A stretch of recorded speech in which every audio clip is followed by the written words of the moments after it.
Pada kesempatan pagi hari ini kita akan melanjutkan bahasan kita tadi kemarin pagi ya. Kemarin pagi kita membahas ayat ke-15 dari surah Al-Balad. Sekarang kita masuk ke ayat 16-nya dari surah Al-Balad.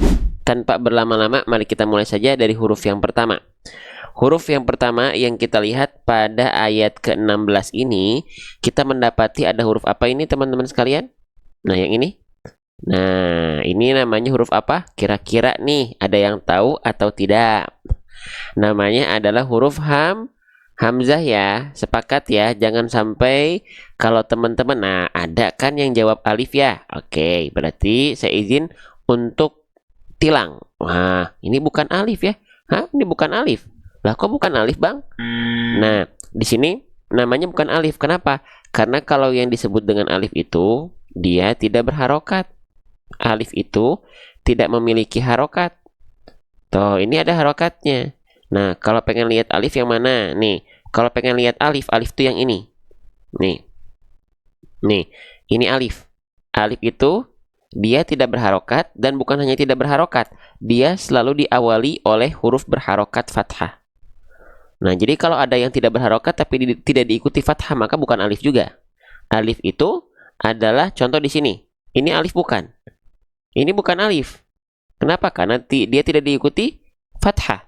Ini alif bukan. Sebenarnya dia bukan alif karena nggak diikuti oleh fathah. Ini alif bukan. Ini bukan alif. Ini alif karena dia diikuti oleh fathah. Gitu ya. Nah, jadi alif itu dia tidak berharokat dan fungsinya hanya untuk memperpanjang huruf sebelum alif yang dia berharokat fathah. Itu fungsi alif. Gitu. Maka alif nggak bisa dibaca sendirian. Gitu ya. Sip, lanjut lagi. Berarti kalau dia ada bentuknya seperti alif, ya tapi dia berharokat, itu namanya adalah hamzah. Gitu ya, kita tulis dulu hamzah. Bang, setahu saya hamzah itu bentuknya bukan begitu, Bang. Misalnya gitu ya. Ini namanya hamzah, teman-teman. Bang, maaf, Bang. Salah. Ini namanya hamzah. Tapi setahu saya, Bang, hamzah itu bentuknya bukan seperti itu, gitu ya. Hamzah itu begini. Ada kayak kepala huruf ainnya. Nah, hamzah yang seperti ini atau hamzah yang seperti ini hamzah terdapat dalam Quran cetakan Madinah. Nah, ini yang kita pakai Al-Quran cetakan Indonesia. Maka inilah hamzahnya. Tapi cara bacanya sama nggak? Sama, cuman beda bentuk aja. Ya, cara bacanya sama gitu ya. Namanya sama gitu. Nah, ini namanya hamzah. Oke, sekarang kita hapus dulu alifnya. Nah, jadi selama ini teman-teman, huruf yang kita baca a, i, u itu namanya adalah hamzah. Ya, gitu. Ya, oke, paham ya? Contoh, misalnya pada surah Al-Fatihah ayat kedua kita baca Alhamdulillahi, a-nya itu adalah hamzah. Atau misalnya pada surah Al-Quraisy li'ila, i-nya itu hamzah. Gitu. Ya. Tapi hamzahnya li'ila, i-nya dua harokat, li'ila. Nah, itu bertemu hamzahnya dengan ya sukun jadi panjang dua harokat. Tapi a, i, u-nya itu adalah hamzah. Gitu, ya. Lanjut. Nah, hamzah. Jadi a, i, u itu hamzah namanya, ya. Nah, hamzahnya di sini dia berharokat baris atas. Oke, sekarang kita bahas baris atasnya. Ketika kita dapati ada huruf hijaiyah apapun yang dia berharokat baris atas, itu namanya adalah harokat fathah. Huruf hijaiyah apapun yang berharokat fathah, maka basicnya dia dibaca dengan vokal a. Maka hamzahnya di sini dibaca dengan vokal a. Gitu. Ya. Oke. Sip. Huruf hijaiyah yang dia ketika berharokat fathah dibaca dengan vokal A, keluarnya adalah vokal A ketika baris atas, maka dia termasuk ke dalam huruf yang dibaca dengan keadaan tipis. Gitu ya. Nanti soalnya ada huruf yang berharokat fathah, tapi dibacanya bukan condong pada vokal A, tapi condong pada terdengar seperti vokal O, walaupun bukan vokal O yang betul-betul O, bukan, tapi seperti mengarah ke vokal O. Siapa itu huruf-huruf yang dia punya karakter yang tebal? Nah, contohnya apa, Bang? Contohnya misalnya huruf sod. Ini saya sering ulang-ulang ya. Sod itu kan huruf yang tebal. Ketika dia berharokat fathah, dia nggak dibaca sa, tapi dia dibaca so. Terdengar seperti vokal O ya. Walaupun bukan vokal O, betul-betul vokal O, tapi seperti vokal O. Maka terdengar bunyinya begini. S, fo, bo, po. Nah, ketika fathah ada huruf-huruf yang terdengar condong pada vokal O, maka dia termasuk ke dalam huruf yang karakter pelafalannya tebal. Nah, gitu. Ya. Oke, sip. Kembali lagi, berarti hamzah di sini pertanyaannya, hamzah di sini dia termasuk ke dalam huruf yang tipis atau termasuk ke dalam huruf yang tebal? Hamzah di sini tentu huruf yang tipis karena dia berharokat vokal A, fathahnya vokal A ya, bukan vokal O ya, bukan condong pada vokal O ya, maka dia huruf yang tipis. Nah gitu ya. Lanjut, kalau kita sudah mendapati ada huruf ketahuan dia harokatnya fathah, vokalnya A berarti tipis. Bagaimana cara menyempurnakan huruf yang dia berharokat fathah tapi kadar pelafalannya tipis? Nah, gimana tuh caranya tuh? Caranya sering kita sebut dengan cara BMS, BMSS, ya, gitu. Ya, BMSS. Oke, bentar. BMSS. Nah, BMSS itu apa? Buka mulut, sedikit senyum. Jadi bukan cuman dibuka saja, tapi kita senyumin sedikit. Nah, boleh sedikit senyum atau senyumin sedikit, buka mulut, senyumin sedikit atau buka mulut, sedikit senyum. Contoh pada hamzah di sini. Maka bukan hanya kita buka mulut saja. Tapi ada senyumnya sedikit biar si kadar tipisnya itu tersempurnakan. Ba, ta, sa, ja, bukan ba, ta, fa. Bisa dibedakan antara a, ba, ta dengan ba, ta. Nah gitu ya. Jadi cara untuk dia kadar tipisnya terasa pada harokat fathah kita analogikan sambil sedikit senyum gitu ya. Bisa ya diikuti ya. Jadi jangan sampai gini kalau ngaji. A'udzubillah, lihat vokal A-nya. A'udzubillahi minasyai, enggak, tapi a'udzubillahi minasyaitonirrajim. Bismillahirrahmanirrahim. Vokal A-nya seperti itu. Ya, gitu. Oke, lanjut ya. Jadi sini nggak dibaca A, bukan O, tapi A, gitu ya. Biar kadar tipisnya dapat fathahnya sempur. Nah, buka mulut, sedikit senyum. Nah, gitu ya. Oke, lanjut. Sekarang kita masuk ke kondisi berikutnya. Ini saya izin hapus dulu sedikit. Oke, sekarang kita mendapati di sini ada huruf apa? Namanya adalah huruf waw. Wawunya dalam kondisi mati. Nah, atau ini nama istilah dalam tajwidnya waw sukun.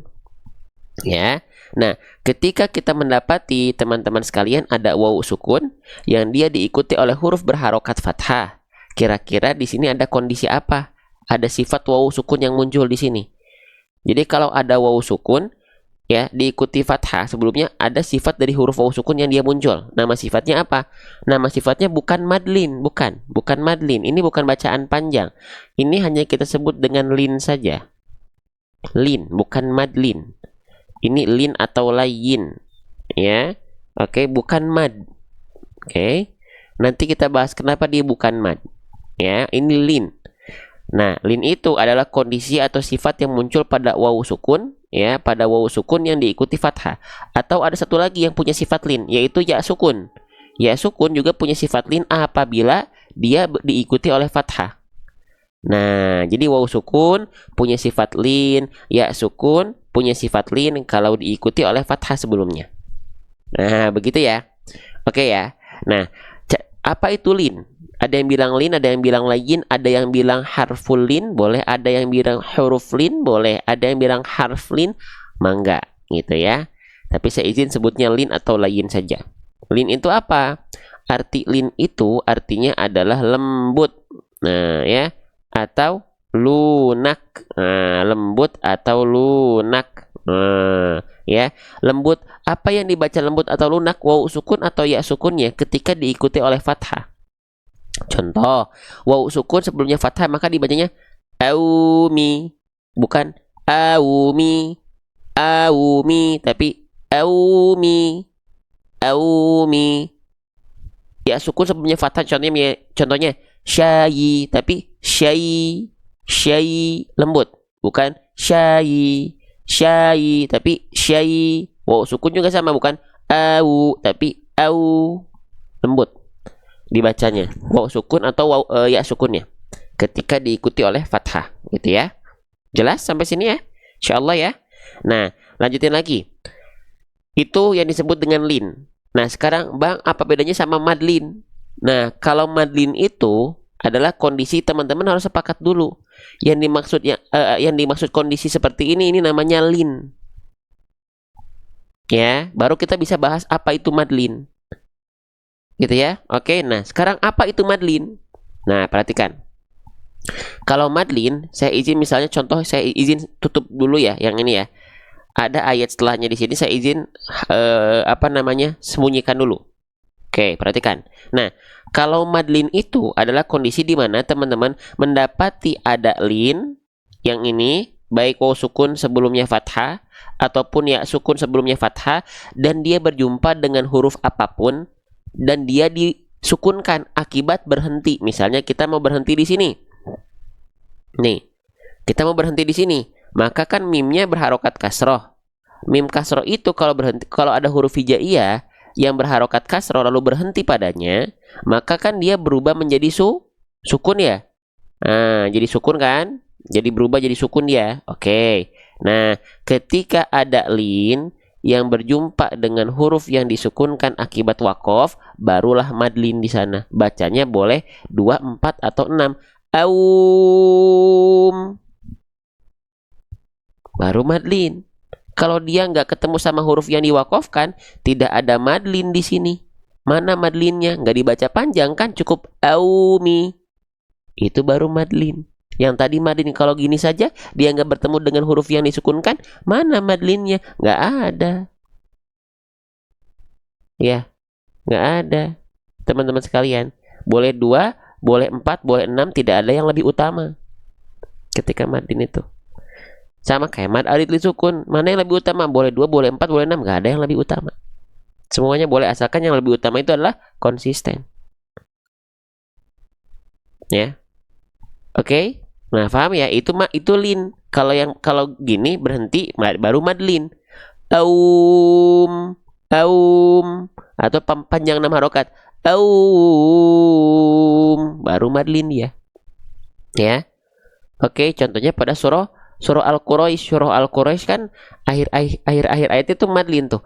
Li ila fi Quraisy ila fihim rihlatash shita'i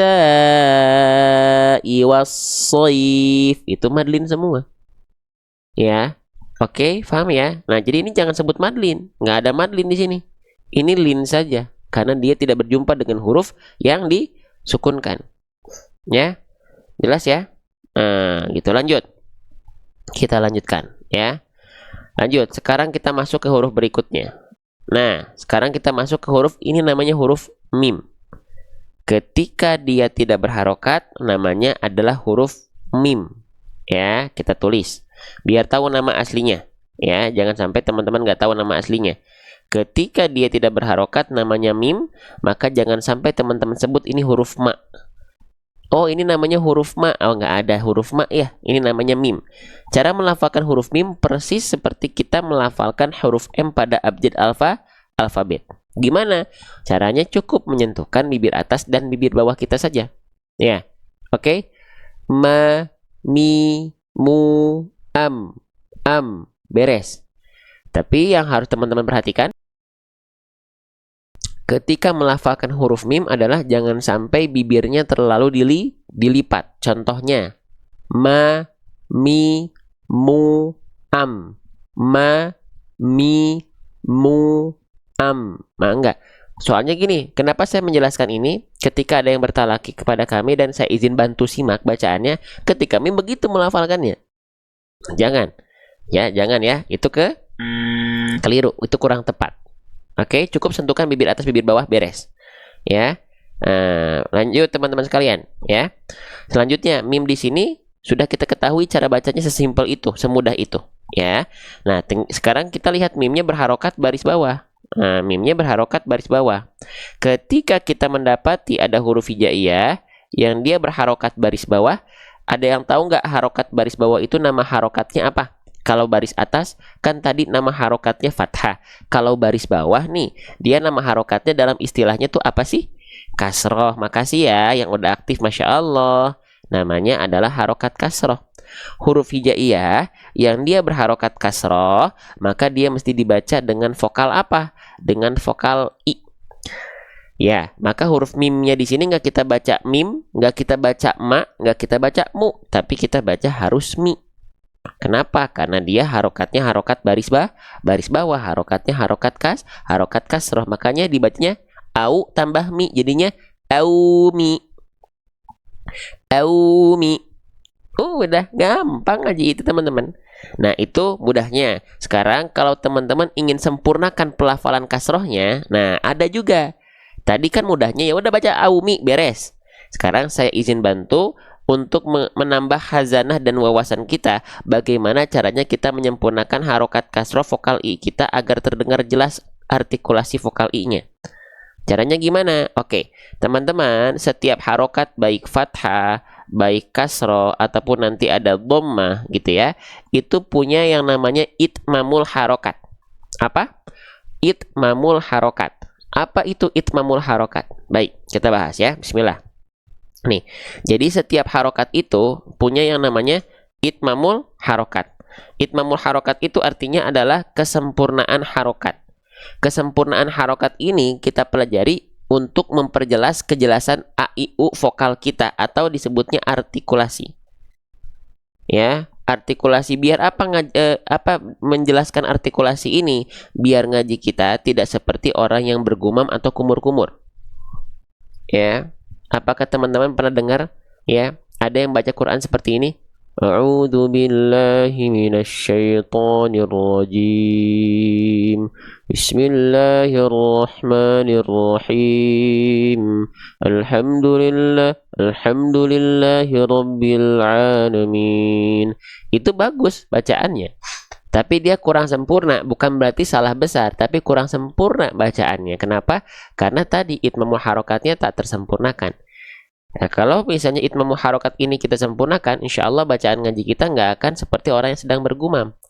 Atau tidak akan seperti orang yang sedang kumur-kumur. Contoh. A'udzu billahi minasyaitonir rajim.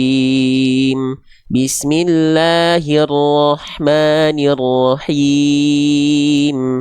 Alhamdulillahi rabbil alamin. Jelas a i u-nya. Jadi nggak seperti orang yang nah itu jadi kayak bergumam kalau begitu ya. Oke, lanjut. Nah, maka kita sempurnakan bagaimana itmamul harokat kasroh. Cara menyempurnakan harokat kasroh itu dengan cara buat teman-teman yang udah sering ikut di live ini, ingat nggak apa? Cara menyempurnakan harokat kasroh gimana? Dengan cara RRB ATL. Ya, ini untuk menambah khazanah dan wawasan kita. RRB artinya adalah rendahkan rahang bawah. ATL artinya adalah angkat tengah lidah kita. RRB ATL artinya rendahkan rahang bawah dan angkat tengah lidah. Kita mulai dari RRB dulu. RRB rendahkan rahang bawah itu berarti ketika kita melafalkan harokat kasroh bukan hanya sekedar kita nyengir. I, mi, enggak. Tapi senyumnya bukan ke samping. Mi, tapi ke bawah. Mi, ke bawah. Mi, i, si, ti, di, ke bawah. Rendahkan rahang bawah. Ya, rendahkan rahang bawah. Jelas nggak? Jelas ya, rendahkan rahang bawah. Jadi senyumnya bukan ke samping, senyumnya ke bawah. Lagi pelan-pelan, lihat. I, bi, bukan i, bi, enggak, tapi i, bi ke bawah. Ya, itu yang pertama. Lagi fokus, Masya Allah. Itu yang pertama, rendahkan rahang bawah. Yang kedua, tak cukup kita hanya merendahkan rahang bawah. Kadang-kadang kita sudah merendahkan rahang bawah, tapi vokal i-nya masih belum sempurna. Berarti apa? Yang kedua adalah ATL. Angkat tengah lidah kita ke arah langit-langit. Jadi ketika kita melafalkan momentum vokal i-nya akan keluar, maka pastikan tengah lidah kita naik. Nah, Jadi kalau kita ibaratkan ini tengah lidah nih, ini langit-langit, dia mengarah ke langit-langit, gak nempel tapi hanya mengarah saja. Begini, ya. Oke, nggak datar begini. Kalau datar, itu vokal I-nya nggak akan jelas. Kita buktikan ya. Vokal I-nya nggak akan jelas. Nih, ya, perhatikan. Izin ya. Nih, perhatikan. Nah, lihat ya. Kalau vokal I kita lafalkan tengah lidahnya nggak diangkat, gini bunyinya. Tuh datar kan tengah lidahnya, nah nggak akan ada vokal I keluar. E, e, Kalau tengah lidah naik, I, I, I. Kalau nggak naik, ya. Jadi kalau teman-teman ketika ngaji ada yang dikoreksi, kenapa vokal I-nya nggak jelas? Contohnya pada kalimat basmalah, banyak orang melafalkan bagian hiro dengan niro, itu jadinya hero dan niro. Bismillahirrahmanirrahim. Kerasa nggak bunyinya bukan I tapi E? Bismillahirrahmanirrahim. Nah, kenapa? Simpel jawabannya. Tengah lidah kita nggak naik. Kita udah bersiap-siap melafalkan huruf berikutnya, tapi kasroh yang sebelumnya tak terjaga. Nah, jangan. Sempurnakan satu-satu, sempurnakan harokatnya. Jadi bacanya bukan bismillah. Bisminya bagus karena nggak ada huruf yang sulit setelahnya. Bismillahir. Nah, ketika hir, kenapa jadi E? Karena kita udah fokus sama huruf ro. Jadinya her. Bismillahirrahmanirrahim. Enggak, tapi Bismillahirrahmanirrahim. I bunyinya, tengah lidahnya angkat. Gitu ya. Oke, lanjut lagi ya. Maka di sini jangan pas sampai aume, tapi aumi, mi. Rendahkan rahang bawah dan angkat tengah lidah kita. Jelas sampai sini ya? Saya izin lanjutin lagi. Nah, itu aumi. Selanjutnya kita dapati di sini ada huruf ya, itu ya huruf mim. Itu cara menyempurnakan harokat kasrohnya sudah kita bahas, huruf mimnya pun sudah kita jelaskan. Sekarang kita masuk ke huruf berikutnya. Teman-teman, ini namanya huruf apa? Ketika dia tidak berharokat, namanya adalah huruf sin. Jadi jangan sampai ada yang bilang huruf sa. Tidak ada huruf hijaiyah yang namanya huruf sa. Ini namanya sin. Huruf sin ini dilafalkan seperti kita melafalkan huruf S pada abjad alfabet. Persis. Teman-teman coba gimana lafalkan huruf S? Lafalkan huruf S gimana? Sa, si, su. Itu S. Es krim, biskota, antusias. Nah, itu sin itu. Ya. Nah, insya Allah semudah itu. Namun sinnya di sini kita lihat dalam kondisi apa? Kondisi sukun. Nah, berarti yang harus kita perhatikan ketika melafalkan sin sukun ada tiga hal.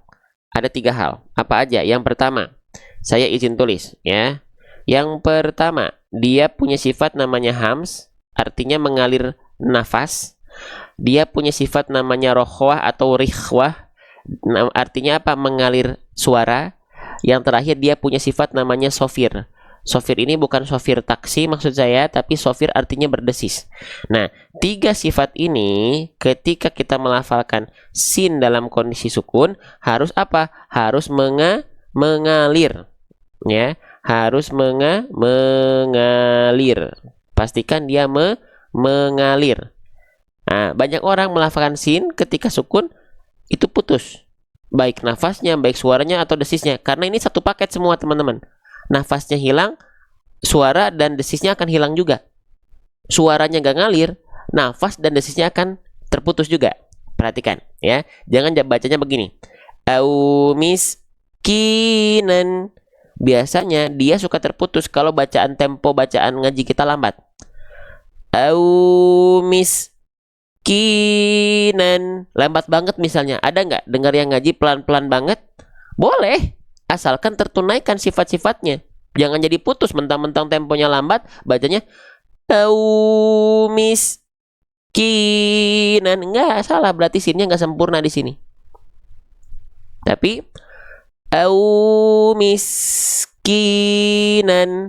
au miskinan, tetap asnya tertunaikan ini. Nafasnya, suara dan desisannya jangan sampai mentang-mentang lambat.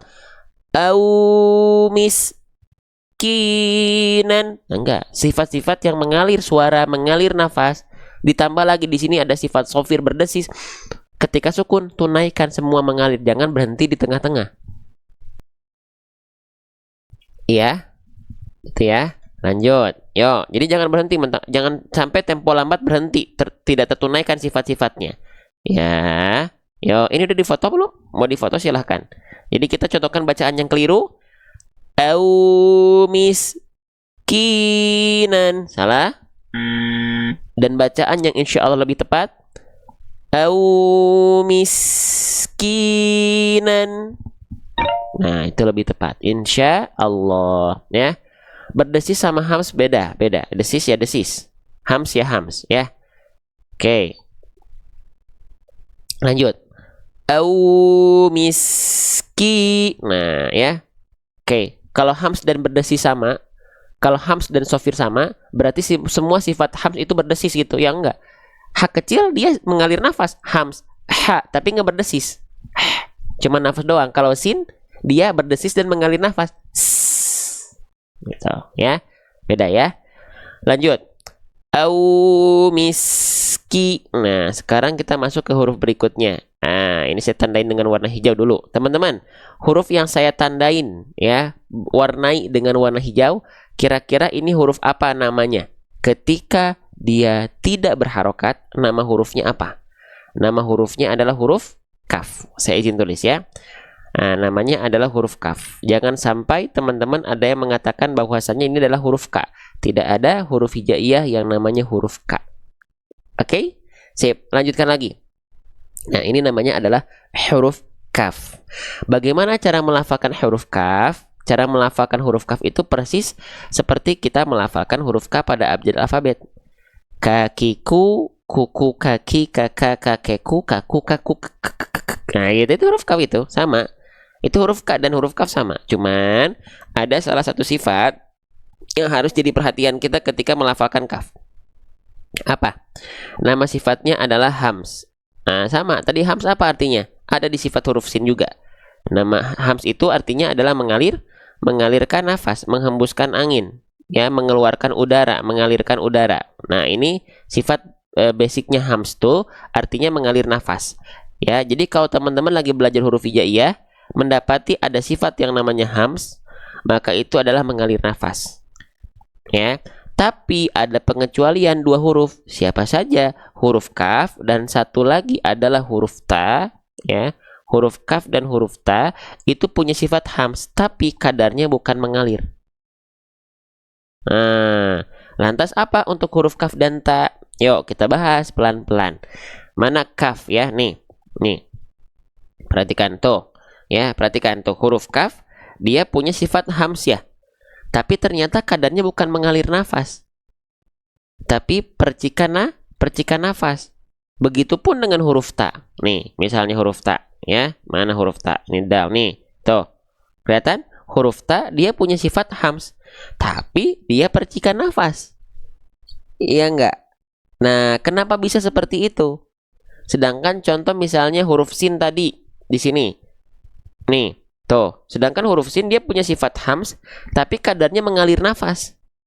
Kenapa beda-beda? Nah, jadi gini. Kita bahas dari yang basicnya dulu. Jadi basic hams itu, Basic hams itu artinya adalah mengalir nafas, teman-teman sekalian. Basic hams itu mengalir nafas. Ya. Sin mengalir nafas. Ya, jadi alirannya tuh nggak nanggung-nanggung, bukan cuman percikan aja, tapi tuh kan mengalir banget kan, deras mengalir nafas. Nah, contoh misalnya satu lagi huruf fa. Nih, contohnya huruf fa. Cina, perhatikan. Nih, huruf fa ya. Nih, huruf fa dia juga punya sifat hams, tapi dia mengalir nafas. Ya, mengalir nafas. Nah, kenapa Bang ada yang mengalir nafas, ada yang enggak? Oke, kita bahas dari yang mengalir nafas dulu. Teman-teman, mungkin saya izin contohkan dari huruf yang sin ya. Nih, huruf-huruf yang dia punya sifat hams, yang kadarnya adalah mengalir nafas, itu kenapa coba? Karena dia bersandingan dengan sifat yang lain yang namanya adalah rokhwah. Ya, apa itu rokhwah Bang? Rokhwah itu artinya adalah mengalir suara. Nah, jadi gini, kalau dia punya sifat hams dan satu paket dengan rokhwah, maka dia pasti mengalir nafasnya karena berdampingan dengan sifat mengalir suara. Gitu. Buktikan aja, ketika kita alirkan nafas huruf sin, suaranya akan menyertainya, mengalir juga. Nih, kita hembuskan angin huruf sin, kita keluarkan angin huruf sin, ngalir nafasnya, kerasa ya ngalir nafasnya. Telinga kita di saat yang sama merespon ada suara yang ikut mengalir menyertainya. Sa, si, toh, su, tuh ikut mengalir nafasnya dia. Ya, mengalir juga suaranya. Contoh lagi, satu lagi kalau pengen kita buktikan huruf fa. Kenapa dia mengalir nafas? Udah pasti dia mengalir suara. Satu paket mereka. Ya, yuk kita tes lagi. Alirkan nafas huruf fa, kita akan dengar suaranya ikut mengalir. Fa. Sama ya? Sama kan? Sama. Nah, tapi kenapa untuk huruf kaf misalnya tadi ya? Mana nih? Nah, kenapa untuk huruf kaf itu? Saya izin hapus dulu. Nah, nih. Untuk huruf kaf kenapa dia hanya berupa percikan nafas? Kenapa dia nggak mengalir nafas? Tandanya dia tidak bersandingan dengan sifat yang namanya adalah rokhwa, tapi dia bersandingan dengan sifat apa namanya? Syiddah. Tuh. Syiddah tuh artinya tertahan suaranya. Akhirnya dia berimpact ke nafas, jadi hanya berupa percikan nafas saja. Ya, itu alasannya. Sama juga dengan huruf ta. Kenapa huruf ta? Dia hanya berupa percikan nafas saja huruf ta. Kenapa? Karena dia bersandingan dengan sifat yang namanya syiddah. Tertahan suaranya, akhirnya nafasnya mau mengalir jadi cuma berupa percikan saja. Paham? Nih, coba kita contohkan huruf kaf dan ta. Ka. Nggak dibacakan, nih, perhatikan. Ak. Tuh. Ak. Nggak ngalir kan nggak? Ak. Nggak gitu kan? Atau misalnya huruf ta. Nggak dibaca. At. Nggak gitu kan? Nah, itu alasannya. Karena kalau yang dia hamsnya kadarnya adalah percikan nafas, dia bersandingan dengan sifat tertahan suara kuat.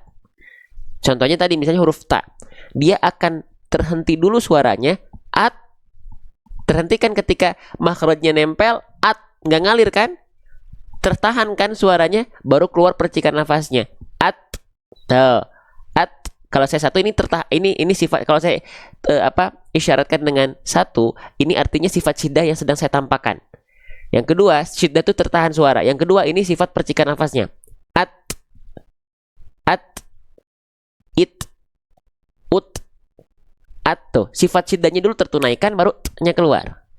Berbeda halnya dengan yang dia mengalir nafas. Tadi mengalir nafas, dia mengalir suara, dia keluar dengan beriringan. Keluar nafasnya, ngalir juga suaranya. Bareng. Bisa diikuti? Bisa bisa terbayang nggak apa yang saya maksud? Pelan-pelan aja. Terbayang nggak apa yang saya maksud? Bisa ya? Kebayang ya? Nah, itu kenapa kok ada percikan nafas, ada yang mengalir? Itu alasannya. Ya. Oke. Lanjutkan kembali. Nah, kemarin kita yang di Bandung, siap-siap nanti sebulan 2 kali kita udah agendakan kemarin ya. Ada yang ikut kemarin di Bandung belajar langsung seperti ini, tapi langsung ya. Terima kasih yang kemarin hari Sabtu sudah hadir ya. Insya Allah nanti 2 pekan ke depan atau 3 pekan ke depan kita agendakan lagi di Bandung, offline, rutin sebulan 2 kali ya, free. Lanjut.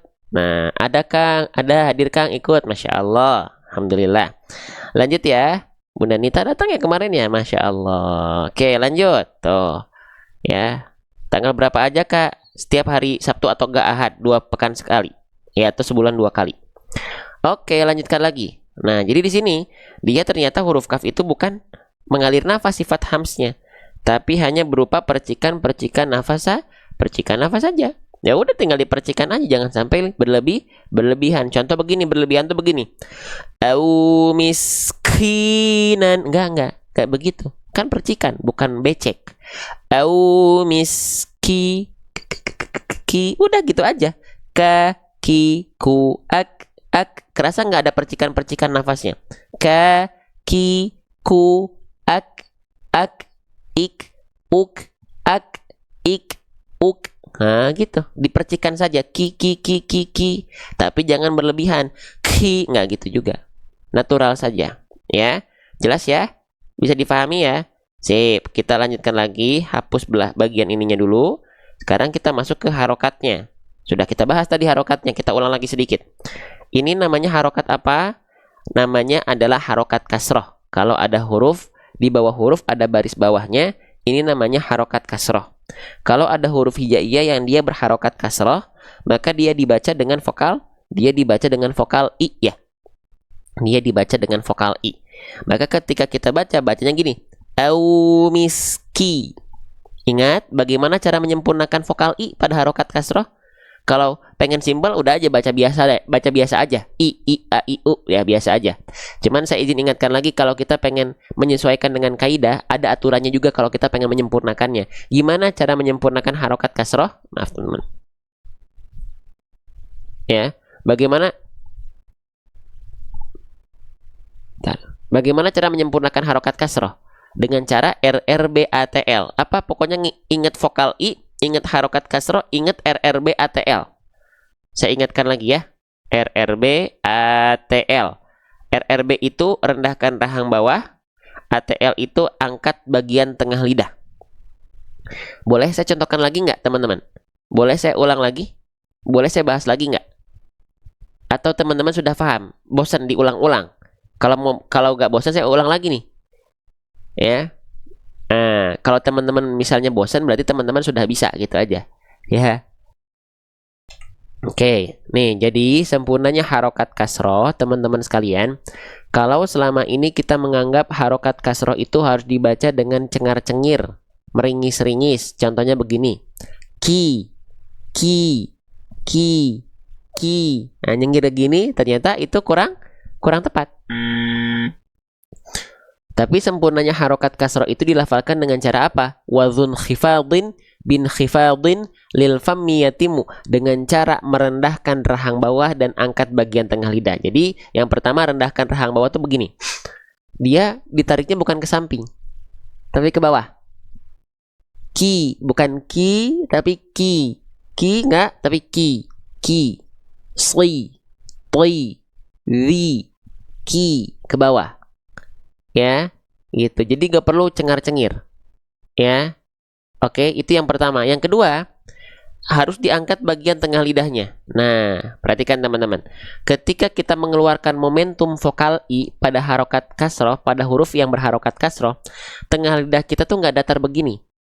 Kita ibaratkan ini adalah bagian ujung lidah, ini bagian tengah lidah, ini bagian pangkal lidah kita. Nah, tengah lidah kita nggak datar begini, tapi dia naik mengarah ke langit-langit. Nggak nempel ya, tapi mengarah saja. Nah, itu akan mengeluarkan vokal I yang jelas. Oke, sekarang kita buktikan. Kalau misalnya tengah lidah kita ketika melafalkan harokat kasroh nggak diangkat, itu bunyinya seperti apa? Nggak akan ada vokal I. Kita buktikan. Ya nih, saya mengupayakan melafalkan vokal I, tapi tengah lidahnya nggak diangkat. Teman-teman yang teman-teman dengar vokal I atau vokal apa? Perhatikan ya, nih.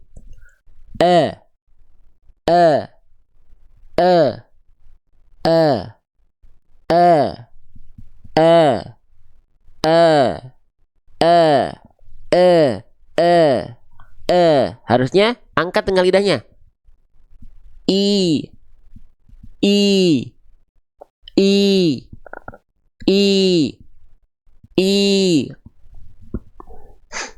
Itu teman-teman.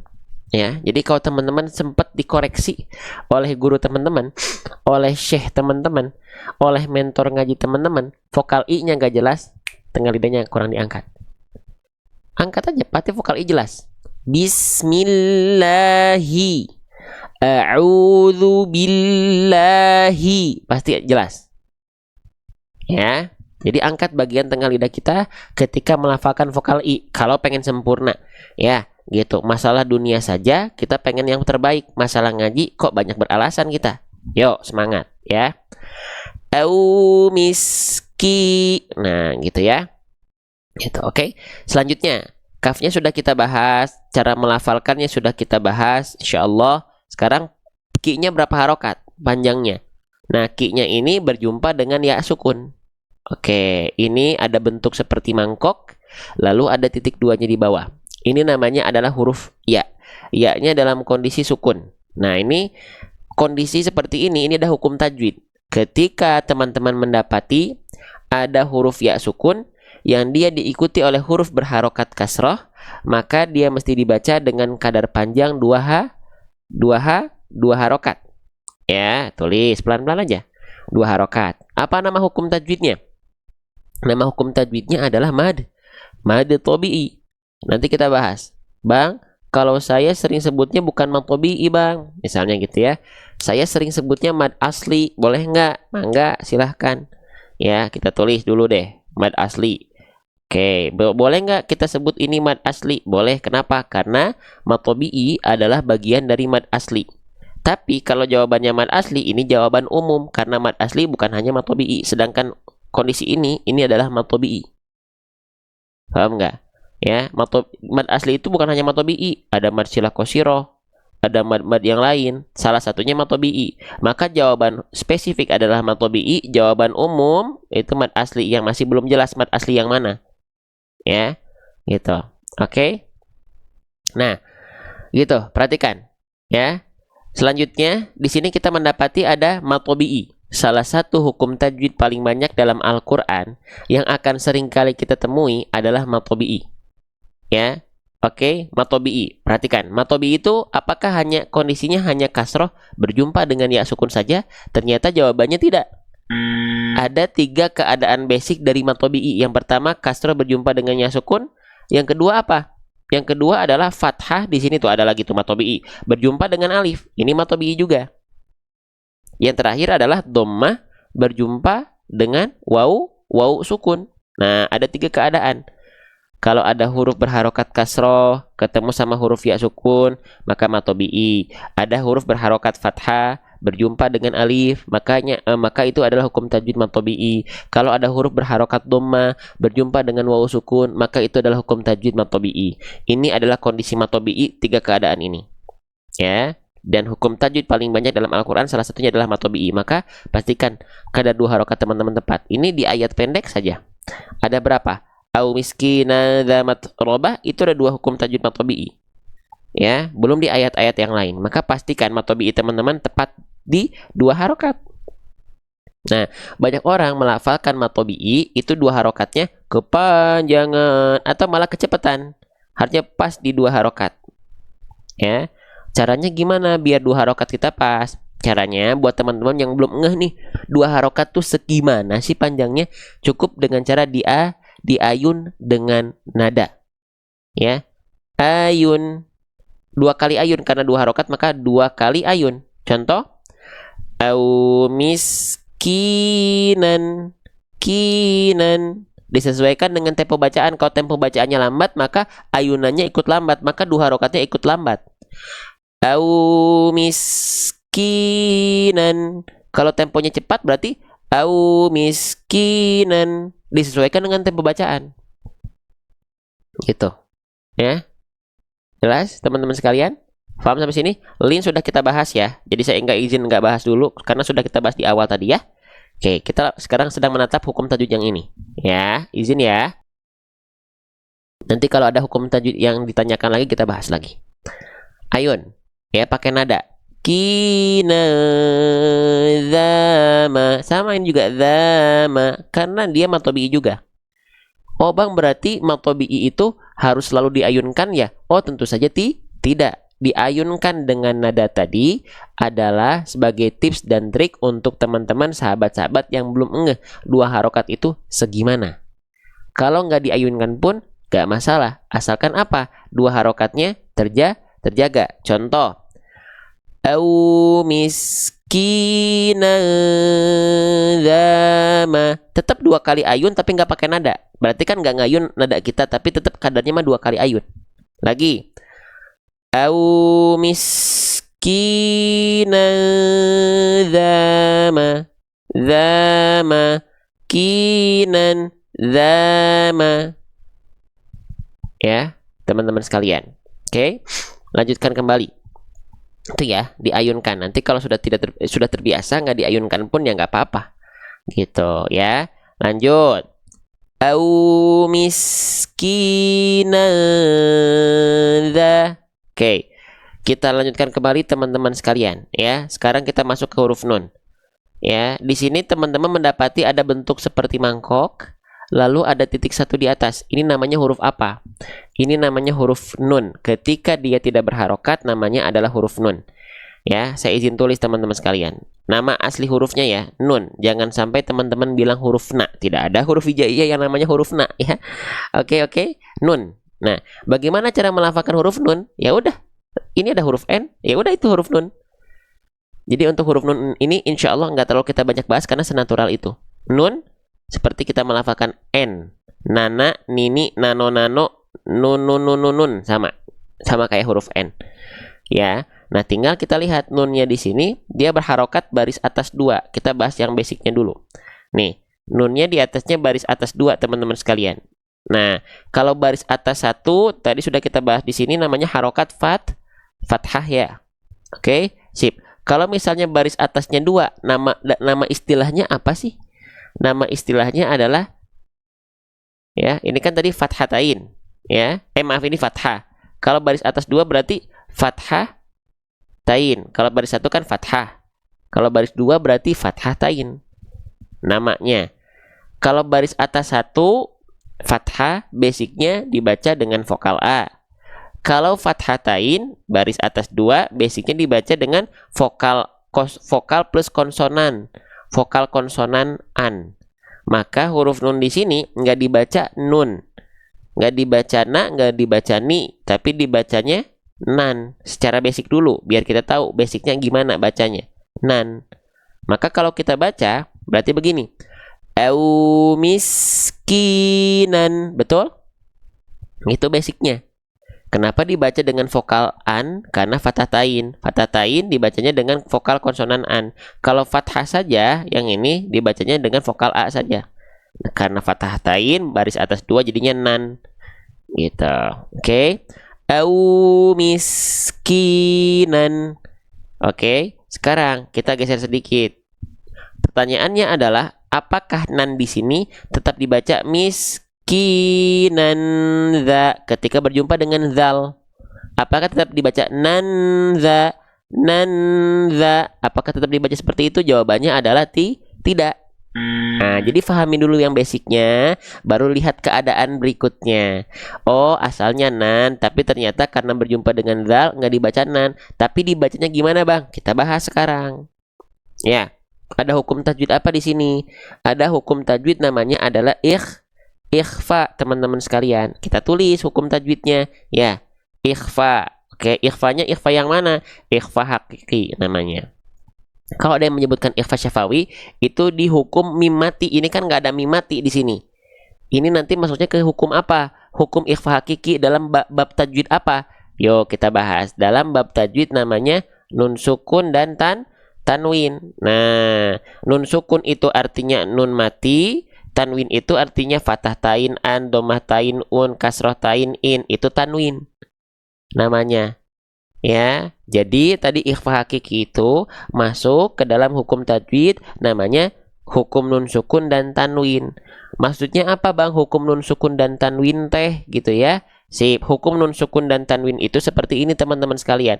Ada nun sukun atau tanwin pada suatu kondisi ya berjumpa dengan titik-titik di sini bisa huruf apa aja. Misalnya nun sukun atau tanwin berjumpa dengan si B, hukum tajwidnya apa? Nun sukun atau tanwin berjumpa dengan si C, hukum tajwidnya apa? Nun sukun atau tanwin berjumpa dengan si E, hukum tajwidnya apa? Jadi nggak akan terlepas dari nun sukun atau tanwin, tinggal huruf berikutnya apa? Itu yang nanti membuat hukum tajwidnya bercabang menjadi 4. Nah, ada izhar, ada idgham, ada iqlab, ada ikhfa hakiki. Sampai sini dulu, faham atau tidak?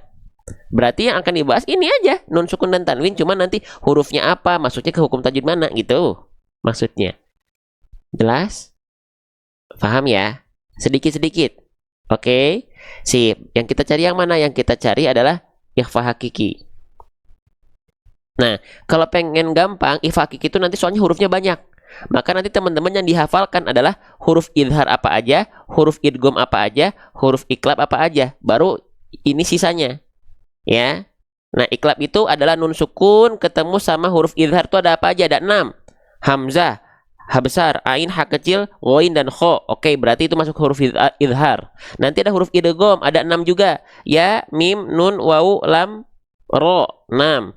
Huruf iklab ada berapa? Ada 1, apa? Huruf ba. Sisanya berarti ke sini. Ikhfa hakiki. Cara ngapalinnya ngapalin yang sedikit, bukan ngafalin yang banyak. Ya. Oke, jelas ya. Ngafalinnya yang sedikit. Idhar ada 6 huruf, idgham ada 6 huruf, iklab ada 1 huruf, sisanya ke sini. Oke. Nah, ada berapa di sini? Ada 15. Ya. Karena total semua huruf itu ada berapa? Ada 29 huruf ya. Oke. Jelas. Nah, 29. Ada yang bilang 28.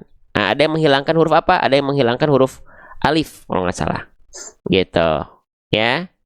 Oke. Di sini nggak dibahas huruf alifnya, makanya kalau kita hitung ada 18. Ada 28 ya. Gitu. Oke, lanjut lagi. Nah, sekarang ikhfa hakiki itu apa aja hurufnya? Ikhfa hakiki itu hurufnya apa aja? Oke. Perhatikan. Ikhfa hakiki. Ya, masih semangat ini? Saya lupa nggak nanya semangat teman-teman ya, berjalan aja lah pokoknya ya. Kalau ngerasain ada manfaat, pokoknya masuk aja lah. Ya, mandiri saja, di-share aja kalau ada manfaat, kalau nggak ada nggak usah ya. Oke, lanjut ya. Gitu. Yang pengen kebermanfaatannya makin meluas silahkan ikut berikhtiar. Kalau nggak mau nggak usah. Oke, perhatikan. Nih, ya. Ikhfa hakiki itu adalah pertemuan antara nun sukun atau tanwin. Tuh pasti nun sukun dan tanwin. Tinggal berjumpa dengan huruf apa? Ada 15. Ini huruf-hurufnya. Oke. Tipsnya adalah gimana ngafalinnya? Jangan dihafalkan ini mah. Bagi saya jangan dihafalin. Yang dihafalin itu yang ini. Yang dihafalin itu yang sedikit-sedikit. Contohnya, hukum tajwid. Tuh, iklab. Hurufnya huruf ba. Ya, iklab hurufnya huruf ba. Contoh, misalnya. Nih, idgham biguna. Ada 4, idgham biguna ada 4 ditambah dengan idgham bilaguna ada 2 jadinya 6. Nih, idgham bilaguna ada 2 jadinya 6 idgham kan? Nah, gitu. Huruf-huruf idhar halki ada 6 juga. Ini huruf-hurufnya. Selain itu baru ikhfa. Jadi ya dihafalin jangan ikhfanya. Gitu. Mau dihafalkan tuh ada Sinta dan Dodo jajan sosis di Mang Taufik boleh, silakan kalau hafal. Ya, kadang-kadang udah dibikin itu kita masih nggak hafal. Kalau saya lebih milih hafalkan huruf-huruf yang sedikit baru karena kalau gitu hafalin huruf-huruf panjang kita tetap harus mikir kan Sinta dan Dodo jajan di Mang. Masih harus mikir kan, oh ada huruf ini. Kalau kita ngafalinnya sedikit-sedikit, ketika menemukan huruf ikhfa kita nggak perlu mikir lagi, nggak perlu mikir singkatan lagi karena udah hafal. Gitu ya. Nah di sini slide-nya boleh minta Ustadz, nggak bisa ini nanti akan kita buat menjadi buku. Ada video belajarnya langsung dengan saya. Jadi nggak bisa diminta ini. Paling di order ketika sudah ada bukunya ya. Oke, lanjut. Nah, ikhfa hakiki itu apa? Pertemuan antara nun sukun atau tanwin yang berjumpa dengan 15 huruf ini. Sekarang kita lihat dulu ke ayat yang kita baca tadi. Kita cek dulu. Ini kan kita bilang katanya ikhfa hakiki. Betul nggak? Oke, kita cek. Di sini ada fathah tain yang bertegur sapa dengan huruf apa tadi? Dengan huruf dzal. Oke, kita tandain dulu. Kita cek dalam rumus. Fathah tain ingat-ingat ya, baris atas 2 dan huruf dzal. Oke. Kita cek dulu di sini. Ada nggak fathah tain di sini? Cek dulu. Ada nggak? Ada bang. Mana? Tandain dulu. Pastikan. Ini. Oke, kita tandain. Fathah tain. Sip. Ketemu sama huruf apa? Berjumpa dengan huruf dzal. Ada nggak huruf dzal di sini? Cek. Ada nggak? Ada. Tandain. Oke. Berarti betul mereka adalah hukum tajwid ikhfa hakiki. Sekarang keadaannya sudah kita ketahui. Sekarang cara bacanya. Bagaimana cara bacanya? Nah, gitu kan? Nah, cara bacanya adalah dengan cara samar dan dengung. Apa yang disamarkan dan didengungkan? Yaitu bunyi konsonan an. Hah? Konsonan an? Kenapa konsonan an yang disamarkan dan didengungkan? Karena bunyi nun sukun konsonan an. An. Fathah tain an, domah tain un, kasroh tain in. Semuanya konsonan an. Maka ini perihal membunyikan bagaimana cara membunyikan an untuk disamarkan dan didengungkan dengan huruf-huruf yang ditemunya di sini. Berarti di sini bunyi konsonan vokal konsonan an-nya dimasukkan disamarkan menuju ke huruf dzal beserta dengungnya. Maka nggak dibaca gini lagi. Nggak dibaca gini. Anza. An yang udah nggak jelas. Kan samar, dengung. Nggak dibaca. Apa tadi ayatnya? Kita cek dulu ayatnya. Nah, nggak dibaca ini lagi. Miskinan za. Nah, an di sini. Nih, nan. An di sini udah dibaca nggak dibaca sama dengung lagi, jelas lagi, tapi samar dan dengung karena ikhfa. Nah, jadi gimana bacanya? Au miskina, nggak ada lagi n-nya. Ketika sama dan dengung sambil bersiap-siap melafalkan zalnya. Ya, sambil bersiap-siap melafalkan zalnya. Jadi nggak gini lagi, perhatikan. Kita contohkan. Au miskinan za, n-nya nggak dibaca begitu, nggak jelas lagi, tapi au miskina, lidah kita siap-siap melafalkan zal, kan zal begini, za, maka lidah siap-siap ke sana ketika sama dan dengung. Au miskina za, gitu. Paham nggak? Paham nggak? Biar kita nggak cuman belajar tapi kita praktekkan, tapi harus bersabar. Teorinya teori itu kita pelajari bukan ingin mempersulit, tapi ingin mempermudah teman-teman sekalian. Ya, gitu. Atas izin Allah tapi ya, tentu. Paham ya? Jadi ketika samar kan udah samar tuh, samar, dengung. Nah, sambil siap-siap. Au miskina zamat arbah. Gitu ya. Oke. Nah, ketika udah disamarkan dan dengung, si bunyi an di sini ke huruf dal ditahan dua harokat si dengungnya. Jadi nggak langsung begini. Au miskina za, enggak, tapi kina za ditahan dulu 2 harokat dengungannya. Miskina za, za tuh 2 ketukan, 2 ketukan. Nazamat, nah, gitu. Tahan dulu. Ya, salah satu kesalahan umum para pembaca Quran adalah tergesa-gesa ketika ada kondisi-kondisi dengung.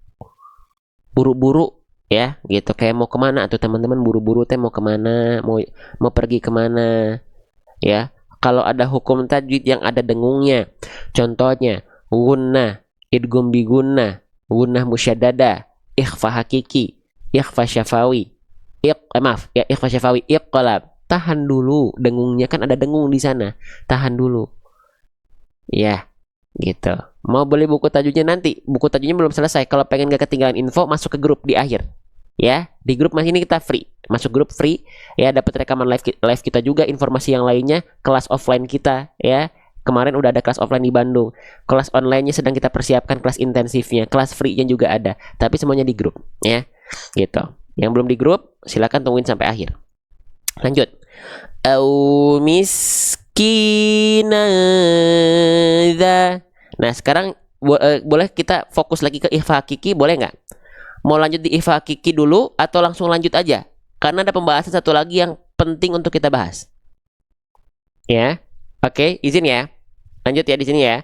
Siapa yang masih menganggap hukum tajwid ikhfa hakiki itu semuanya bunyi dengungnya dibaca menyerupai bunyi ang? Boleh komen di kolom komentar sekarang dengan gercep. Ada nggak yang melafalkan ikhfa semuanya anggapannya adalah ang? Ada. Kalau misalnya ada, maka itu keliru. Nggak semua ikhfa dibacanya menyerupai dengungan ang. Ya. Oke, ada yang tidak, ada yang iya. Nah, ini berarti masih ada juga yang iya. Baik, saya izin bantu. Teman-teman, kalau teman-teman mendapati ada hukum tajwid ikhfa hakiki yang dia dengungnya mendekati bunyi dengungan ang, itu hanya ketika nun sukun atau tanwin seperti ini berjumpa dengan 2 huruf saja. Apa? Yuk, nih lihat. Izin ya, saya izin hapus dulu yang ini. Nah, nih, kalau ada nun sukun atau tanwin berjumpa dengan 15 huruf ini, dibacanya kan samar dan dengung si bunyi an-nya. Tapi bukan berarti semuanya dibaca menjadi ang. Nah, ya menyerupai ang. Yang dia hanya dibaca menyerupai ang dengungannya itu ketika bertemu dengan 2 huruf yang ada di sini. Apa? Huruf qaf dan huruf kaf. Kalau nun sukunnya di sini ya atau tanwinnya berjumpa dengan qaf kaf, baru dia dibaca menyerupai dengungan ang karena dengungannya kuat. Tadi enggak teman-teman? Tadi teman-teman enggak? Ketika kita melafalkan hukum tajwid ikhfa, kan ketika samar dan dengung kita sedang bersiap-siap melafalkan huruf berikutnya. Iya nggak? Betul ya? Contohnya tadi haruf dzal. Au miskina za. Ini nggak dibaca au miskinang za. Nang nggak masuk, nggak Kalau ketemu selain kof kaf nggak eng. Nah, kenapa ketika ketemu kof dan kaf itu dia dengungannya tiba-tiba jadi eng, menyerupai eng? Karena apa? Karena kof kaf itu makhrajnya di pangkal lidah. Nah, di pangkal lidah itu biasanya kan ketika samar dan dengung berarti kita mencontoh misalnya ketika kita melafalkan nun sukun atau tanwin berjumpa kof kaf berarti ketika samar dengungnya kita bersiap-siap melafalkan kof dan kaf. Nah, kof kaf itu di pangkal lidah. Pangkal lidahnya naik mengarah ke langit-langit. Nah, sehingga ketika pangkal lidahnya naik, si suara yang mau keluar dengungannya ke mulut itu masuk semua ke rongga hidung. Akhirnya dengungannya kuat karena kehalangin sama pangkal lidah yang naik. Kalau huruf dzal kan dia pangkal lidahnya gak naik, makanya ada suara yang masuk ke dalam mulut, akhirnya dengungannya nggak semua masuk ke hidung. Paham nggak? Nih, kita buktikan. Kalau ketemu sama kof kaf, izin ya. Nih, misalnya ayat yang ini ya. Kita ambil di sini, bentar. Nih. Nah, izin. Nih. Nah, di sini nun sukunnya berjumpa dengan huruf kaf. Maka dengungannya akan menyerupai dengungan ang. Ing kadzaba, bukan bukan tapi ing kadzaba. Begitupun dengan huruf qaf. Contohnya min qablikum, min. Cuma bedanya kalau engnya huruf kaf dia tipis. Angka, ingka. Kalau qaf min, bukan mingko, enggak, tapi mingko. Gitu. Ya. Jelas ya? Nah, gitu. Jadi kenapa kalau ketemu sama qaf dan kaf itu dia dengungannya kuat? Oke, mungkin harus kita ilustrasikan. Kita coba cari di sini. Izin ya teman-teman sekalian. Nih, perhatikan. Nih, ketika kita melafalkan huruf qaf dan kaf kan makhrajnya dari pangkal lidah nih, mengarah ke langit-langit, nempel.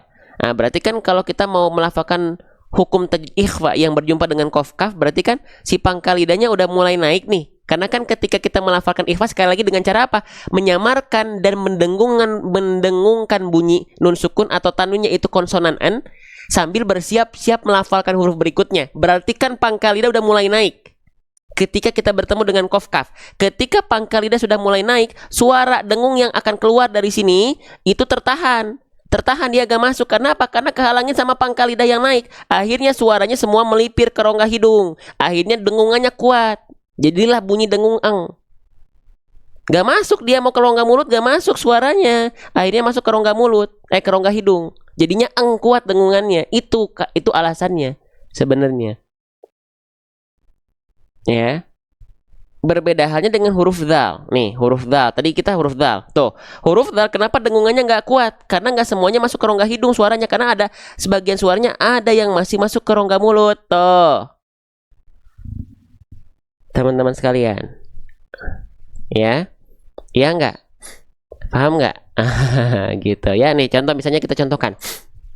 Misalnya, gimana cara ngecek apakah qaf dan kaf itu dengungannya menyerupai eng alias dengungan kuat? Suaranya masuk ke dalam rongga hidung semua. Kita lafalkan misalnya dengungkan bunyi dengungan eng qaf atau kaf. Misalnya kaf ya. Ing kadzaba. Ketika ing kita buka tutup hidung kita. Kalau suaranya hilang berarti semua bertumpur suaranya di rongga hidung. Ing suaranya hilang, itulah dengungan menyerupai ang, dengungan yang kuat. Ya, iya enggak? Beda halnya dengan huruf dzal tadi misalnya, apa tadi ayatnya? Sampai lupa. Oh, au miskina. Masih ada suara au miskina. Enggak hilang kan? Karena ada suara yang masuk ke rongga mulut juga. Allahu Akbar. Gitu teman-teman ya. Saya sengaja ngebahas seperti ini, nggak cuman hukum tajwidnya aja dan bukan hanya selewat saja, enggak. Kenapa? Karena ini saya rasa penting untuk kita bahas. Teman-teman rasa hal ini penting nggak buat kita bahas, atau ribet, pada gak usah dibahas? Ya, gitu. Ya, teman-teman, gitu ya. Saya izin membahas seperti ini ya. Karena apa? Karena saya cinta sama teman-teman karena Allah. Kalau teman-teman anggap ini ribet, nggak apa-apa, tapi tetap saya akan jelaskan. Ya, biar wawasan kita makin luas. Sebelumnya, kalau teman-teman ngerasa pusing, ngerasa ini, aduh kok pusing, pusingnya teman-teman itu gak akan sia-sia teman-teman, jadi pahala. Kadang-kadang yang kita ingat cuman pusingnya doang, yang kita ingat cuman belibetnya saja, padahal kan itu adalah romantisme kita dengan Quran. Itu yang menjadi hal yang spesial di hadapan Allah. Kita mau berupaya, kita mau berikhtiar, ya gitu. Yuk lanjut ya. Nah, paham ya? Berarti di sini dia dibaca huruf fathatain bertemu dengan huruf dalnya di sini dibaca enggak, dengungannya menyerupai enggak. Jawabannya adalah tidak ya, tidak. Ya, karena bukan ketemu sama qaf dan kaf ya. Jelas nggak sampai sini?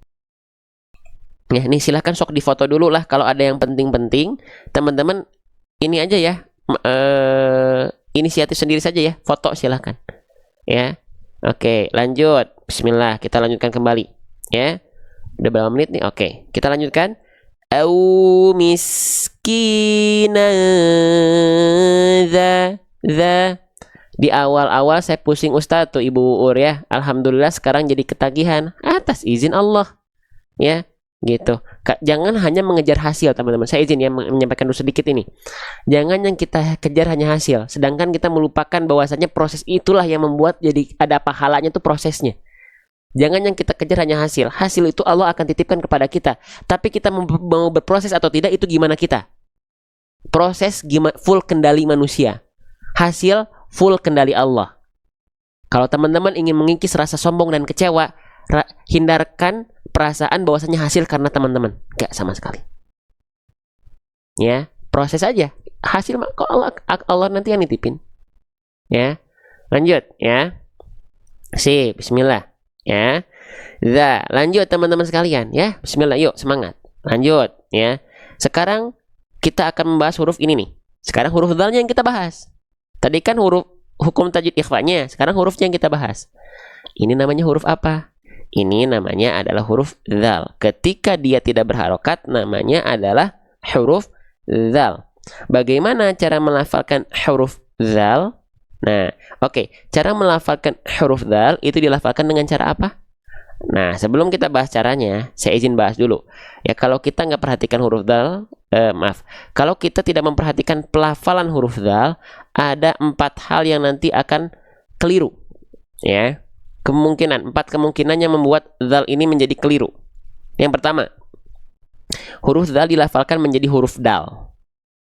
Nah, ini keliru ya. Kalau dzal dilafalkan menjadi dal, keliru. Dal itu sama kayak huruf dzal, bentuknya persis, cuman dia nggak pakai titik kalau huruf dal. Kalau dzal dia pakai titik. Nah, biasanya orang yang tertukar antara dal dengan dzal itu tertukar dari pemahaman segi bentuk. Karena dari segi pelafalan kan beda antara za dengan dada. Dada beda. Ya, jadi jangan sampai dibaca miskinada. Jangan. Salahnya salah besar. Ya, besar salahnya. Nanti kita bahas kenapa salah besar. Lalu kesalahan yang kedua dibaca menjadi huruf zai. Ini pun kesalahan yang berikutnya. Dibaca jadi za. Itu salah besar yang kedua. Yang ketiga dibaca berubah menjadi huruf jim. Ya, ini juga keliru. Jangan dibaca miskina jama. Enggak, bukan jim. Nah, kesalahan 1, 2, 3 itu kesalahan yang teramat besar, ya. Kesalahan besar. Oke? Kenapa kesalahan besar? Karena kasusnya adalah menukar huruf. Kalau kasusnya sudah menukar huruf, berarti sudah merubah struktur kata. Kalau struktur kata berubah, maka makna ayat yang akan ikut tergadaikan. Ya. Oke? Jelas? Jelas ya teman-teman sekalian? Ya, nah, jadi jangan sampai tertukar. Salahnya salah besar, bisa merubah makna yang tergandung dalam ayat yang kita baca. Gitu. Oke, lanjut. Maka seperti apa huruf dal dilafalkan? Sekarang saya izin menanyakan dulu, teman-teman. Siapa yang punya anggapan belajar dal itu seperti digigit sedikit? Ayo jujur, jujur. Dulu saya diajarkan dal itu digigit sedikit ujung lidahnya. Betul atau salah? Betul. Yang salah itu kalau betul-betul digigit. Nah, yang salah itu kalau betul-betul digigit.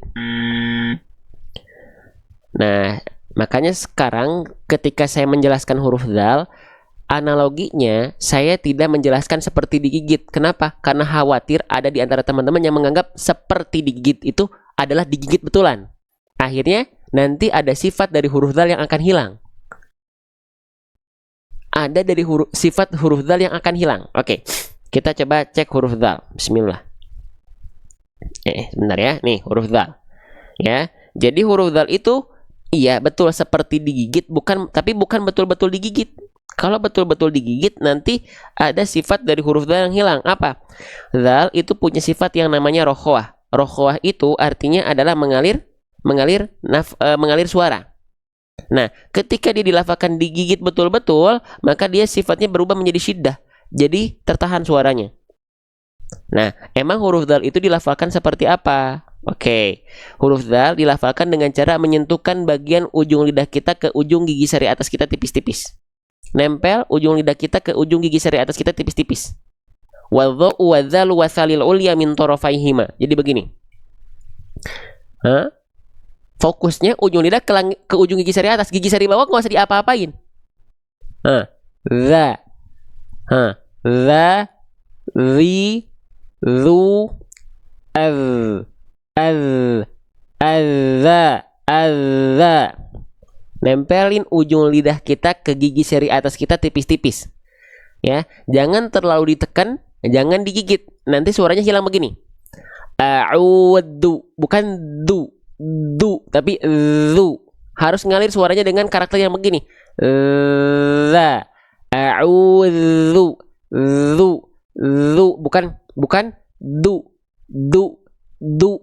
Enggak, du enggak. Zu. Azza, bukan adda. Jadi bukan digigit.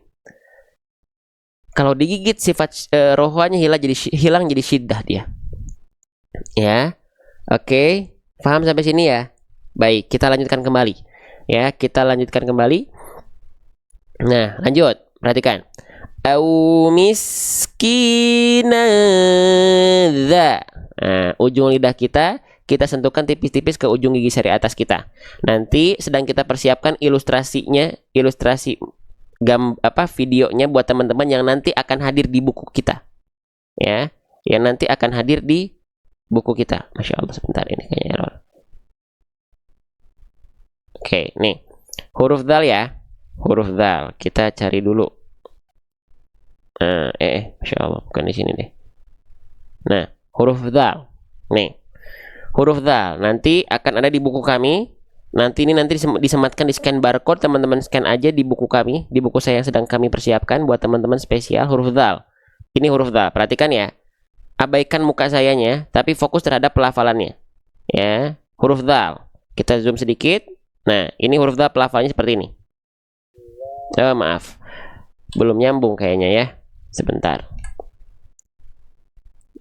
Bluetoothnya belum nyambung. Oke. Bismillahirrahmanirrahim. Oke. Nih huruf dal. Ya, nih huruf dal. Za, zi, zu. Maaf kayaknya aku kurang ya. Kita ulang lagi. Yuk, kita ulang. Perhatikan. Za, zi, zu, az. Tuh, ujung lidah disentuhkan ke ujung gigi sari atas. Gigi sari bawah ini nggak mencapit, fokusnya di ujung lidah kita. Ke langit-langit, ke ujung gigi sari atas. Za, zi, zu, az. Ustadz, kalau harokat dhammah berdampingan apa menarik bibir? Fokusnya bukan menarik bibir, kembalikan ke kondisi sukunnya. Kondisi sukunnya adalah kondisinya begini. Kalau sebelumnya monyong, maka kembalikan ke keadaan sukunnya. Bukan masalah menarik bibir, tapi seolah menarik bibir. Oke. Uzlifat gitu. Ya, bukan enggak. Lanjut lagi teman-teman sekalian ya. Nah, kita lanjutkan kembali. Oke, kembali lagi ke pembahasan. Nah, jadi huruf dzal cukup sentuhkan ujung lidah kita ke ujung gigi seri atas kita tipis-tipis. Dza, zi, zu, az. Kalau sudah ada bukunya, ya makanya jangan ketinggalan. Karena bukunya cuma kita cetak 5.000. Di grup sudah ada 14.000 member. Makanya masuk grup. Jangan ketinggalan infonya ya. Masuk grup di akhir. Au miskina dza gitu. Lanjut. Zalnya berharokat baris atas. Teman-teman sekalian, zalnya udah kita bahas ya. Insya Allah paham ya. Sekarang harokatnya. Ketika kita mendapati ada huruf hijaiyah yang dia berharokat baris atas, ini namanya, kita ulang lagi ya. Namanya adalah harokat fathah. Oke. Huruf hijaiyah yang dia berharokat fathah, basicnya dia mesti dibaca dengan vokal A ya. Dibaca dengan vokal A. Maka huruf dzalnya di sini kita baca nggak zi, nggak zu, tapi harus dibaca za. Karena dia berharokat fathah dengan vokal A. Gitu ya. Nah, sekarang kalau kita mendapati ada huruf berharokat baris atas fathah dibaca dengan vokal A, keluarnya adalah vokal A, maka dia termasuk ke dalam huruf yang karakter pelafalannya tipis. Oke. Nah, nanti karena ada huruf yang dia dilafalkan dengan karakter yang tebal. Nah, kalau karakternya tebal, dia bunyi vokal ketika fathah gak akan condong pada vokal A, teman-teman sekalian. Tapi dia akan condong seperti bunyi vokal O. Seperti, bukan betul-betul O, tapi mengarah vokal O dibanding vokal A. Ya, contohnya apa? Contohnya misalnya huruf bod. Huruf bod adalah huruf yang tebal. Ketika dia berharokat fathah, teman-teman sekalian, maka dia dibacanya bukan da, tapi bo. Terdengar seperti vokal O. Karena apa? Karena dia huruf yang tebal. Huruf yang tebal itu nanti dia punya sifat yang namanya isti'la. Isti'la itu mengangkat bagian pangkal lidah sehingga vokal A yang akan keluar berubah menjadi seperti vokal O. Gitu. Ya. Oke. Bo, so, bo, to, wo. Nah, kenapa vokalnya vokal O? Karena pangkal lidahnya naik. Nama sifatnya isti'la karena mereka huruf yang tebal. Sedangkan huruf tipis pangkal lidahnya turun, istifal. Maka bunyi vokal yang keluar tetap dengan vokal A. A, ba, ta, sa, ja, ha, da, za. Nah, gitu teman-teman sekalian. Jelas ya? Paham ya? Bisa diikuti ya maksud saya ya? Oke. Nah, maka di sini huruf dzal termasuk ke dalam huruf yang tipis atau termasuk ke dalam huruf yang tebal. Maka dzal di sini termasuk ke dalam huruf yang tipis, teman-teman sekalian. Ya. Oke. Sip. Maka dibacanya menjadi za, za, za, za, za. Gitu. Jadi bukan za. Ya. Halo, masih semangat ini? Ada semangatnya? Yo. Nah, lanjutkan kembali teman-teman sekalian. Ketika kita mendapati ada huruf berharokat fathah, kan udah tahu nih dia dibaca dengan vokal A, berarti dia termasuk ke dalam huruf yang tipis. Ya. Nah, sekarang bagaimana cara menyempurnakan huruf yang berharokat fathah yang dia kadarnya tipis? Nah, sering kita sebut dengan cara BMSS. Apa itu BMSS? BM artinya adalah buka mulut. SS artinya adalah sambil senyum atau sedikit senyum. Maka ketika kita melafalkan zal yang vokalnya A karena dia tipis, jangan cuma begini. Za, za, za, za, tapi za, za, za, za. Ya, gitu. Ya, semua yang vokalnya A itu dia berarti kadarnya tipis. Maka A, ba, ta, sa, ja, ha, da, za, gitu. Ya, bukan a, ba, ta, sa, ja, za. Nah, nggak begitu. Ya, lanjut teman-teman sekalian. Oke, kita lanjutkan kembali ya. Oke, paham kan sampai sini teman-teman? Jelas insya Allah ya. Nah, sip. Jadi za bukan za tapi za. Sip. Au miskina za. Nah, zalnya kan tadi fathah nih. Ya, saya izin hapus dulu. Sebentar. Nah, bagian atasnya kita hapus. Nah, fathahnya berjumpa dengan apa? berjumpa dengan si alif.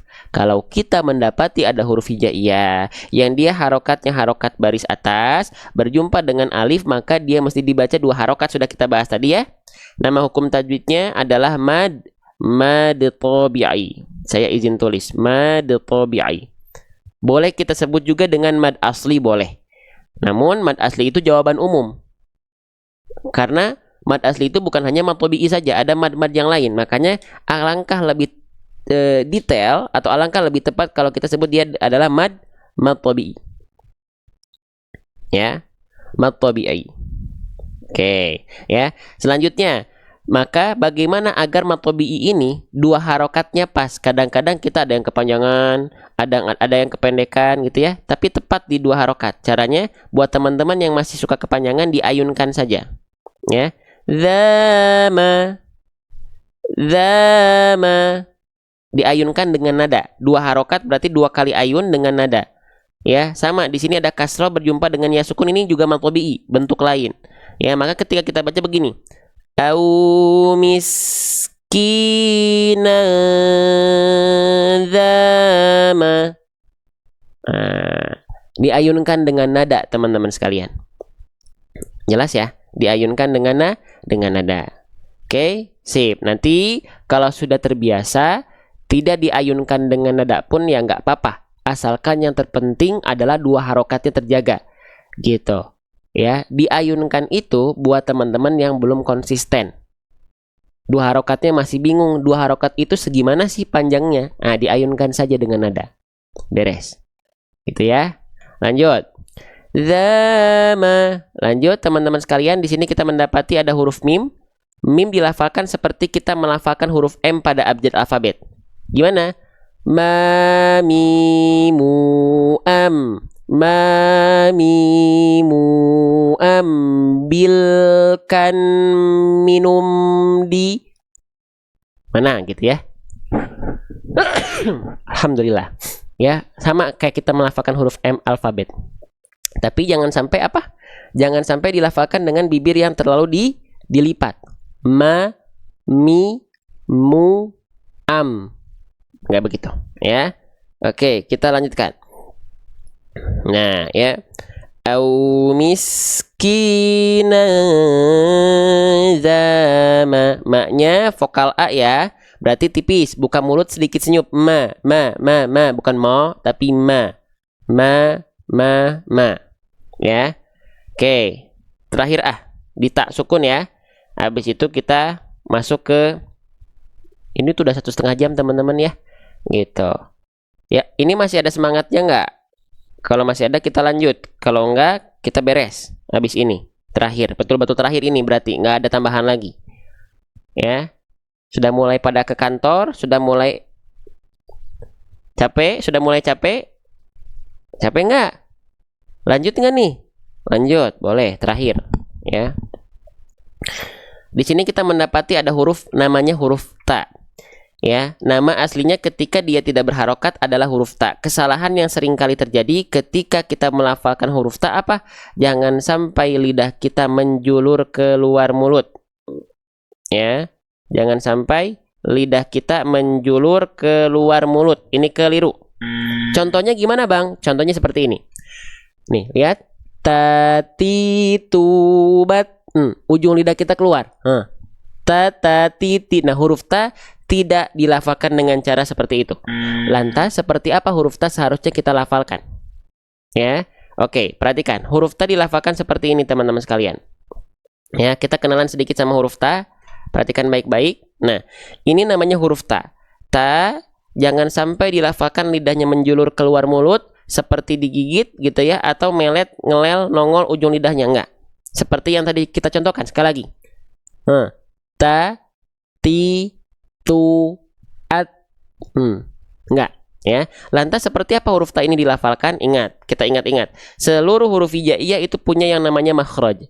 Makhraj itu artinya adalah tempat keluarnya huruf.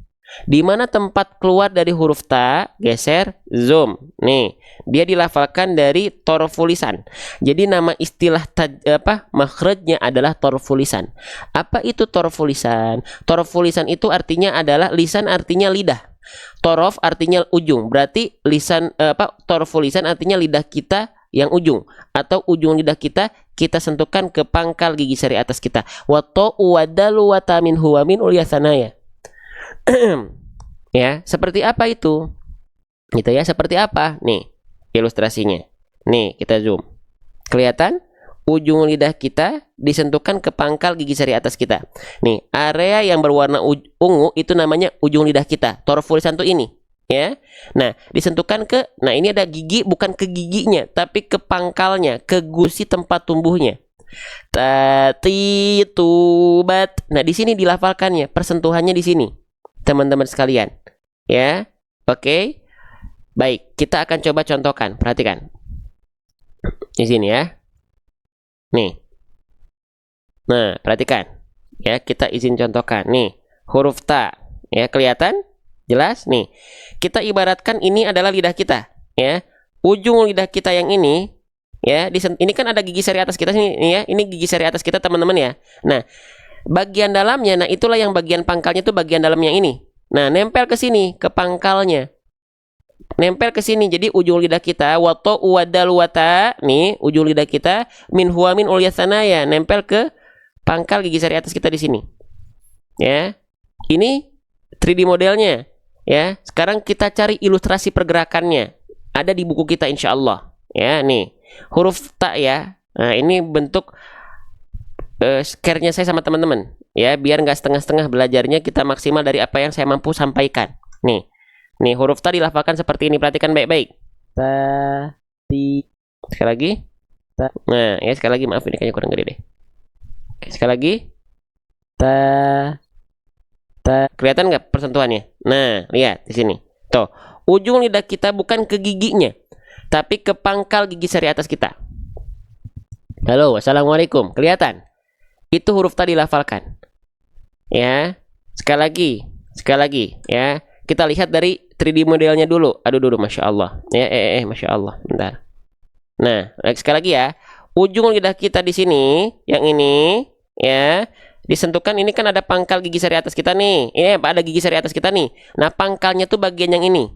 Nah, bagian yang ini. Ya, bagian yang ini. Nah, ilustrasi pelafalannya seperti ini. Lagi, saya izin zoom lagi. Perhatikan. Ya, nih. Perhatikan. Ta, ti, tu, at, it, ut. Nah, gitu. Ini pelafalan nampak depannya. Ta, ti, ya. Tu, at, it, ut. Nah, gitu.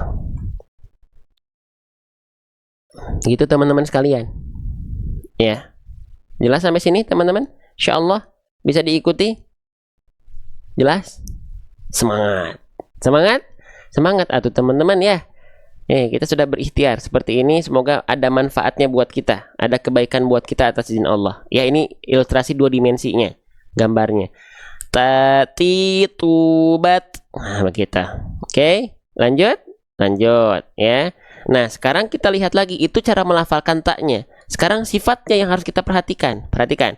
Huruf ta di sini dalam kondisi sukun. Ya, sukun tuh kalau kita sering sebut dengan tanda mati. Taknya dalam kondisi mati, taknya dalam kondisi sukun. Nah, sekarang ketika huruf ta dalam kondisi sukun, itu dia ada salah satu sifat yang khas dari huruf ta. Apa? Nama sifatnya adalah hams. Boleh saya bahas lagi? Nah, ya, sip. Huruf ta. Nih, dia punya sifat namanya hams. Kita bahas dari basicnya dulu, ya. Hams itu artinya adalah mengalir nafas. Jadi kalau teman-teman mendapati ketika belajar huruf demi huruf ada huruf yang punya sifat hams, artinya dia mengalir nafas. Secara basic. Dia mengalir nafas. Ya. Tapi ada pengkhususan untuk 2 huruf, yaitu huruf ta salah satunya, itu dia kadar nafasnya itu bukan mengalir. Nah, ini sudah kita bahas tadi di huruf kaf, tapi nggak apa-apa kita bahas lagi di sini. Bukan mengalir. Oke, kita cek huruf ta lagi. Bismillahirrahmanirrahim. Mana huruf ta? Sip, nih. Huruf ta, dia punya salah satu sifat namanya adalah hams. Tuh, sifatnya adalah hams. Hams itu artinya apa? Dia harusnya mengalir nafas kan, tapi dia di sini cuma percikan nafas saja. Nah, kenapa dia hanya percikan nafas saja? Kenapa berbeda dengan huruf-huruf yang dia punya sifat hams tapi mengalir si nafasnya? Contohnya nih, huruf sin. Huruf sin dia mengalir nafas, padahal sama-sama hams. Kenapa? Kenapa teman-teman sekalian? Karena hamsnya dia bertegur sapa ya dengan si rokhwah. Jadi kalau ada sifat hams yang dia bersandingan dengan sifat rokhwah, hams itu akan mengalir nafasnya. Kenapa? Karena mengalir suaranya. Contohnya huruf sin, dia mengalir nafas karena mengalir suara. Ketika nafasnya kita alirkan, suaranya ikut mengalir, kita dengar dari telinga kita. Sa, si, mengalir dia. Gitu, ya. Iya nggak teman-teman sekalian? Paham ya? Sa, si. Contoh satu lagi, misalnya huruf H. H kecil. Nih. Tuh, H kecil ya, dia punya sifat hams juga tuh. Ya, mengalir nafas dengan karakter berbisik, tapi intinya adalah aliran nafasnya dia mengalir. Contoh, kita alirkan H kecil. Alirkan nafasnya, di saat yang sama telinga kita akan mendengar suara yang ikut menyertainya. H. Kenapa? Karena dia bersandingan dengan sifat yang namanya rokhwah. Mengalir juga suara, akhirnya dia mengalir nafas. Pasti satu paket mereka. Pasti satu paket mereka teman-teman sekalian. Ya, oke. Nah, sekarang kenapa untuk huruf ta? Mana tadi huruf ta? Nah, kenapa untuk huruf ta ini dia hanya berupa percikan-percikan nafas saja? Jawabannya adalah apa? Karena huruf ta dia nggak bersandingan dengan rokhwah, nggak mengalir suara tapi tertahan suaranya syiddah. Akhirnya ke nafas kita berimpak hanya berupa percikan nafas saja. Gitu ya. Nah, kita buktikan kalau tadi sin as, ketika kita alirkan nafas suaranya mengalir dengan beriringan, langsung bareng satu paket. As, bareng, nafas dan suaranya itu bareng, mengalir nafas, mengalir suara. Tapi kalau ta, itu dia yang tertunaikan sifat syiddahnya dulu, yang tertunaikan sifat tertahan suaranya dulu. Nih, ketika makhrajnya nempel dilafalkan, at, ngalir suara enggak, tertahan kan? At, ya enggak? At, syiddahnya di situ muncul. At, ketika syiddahnya muncul, at, baru keluar percikan nafas. At, at, isyarat satu ini syiddah, tertahan suara. Kalau saya kasih isyarat 2 itu percikan nafasnya keluar. At, kalau kita slow motion itu begitu. At,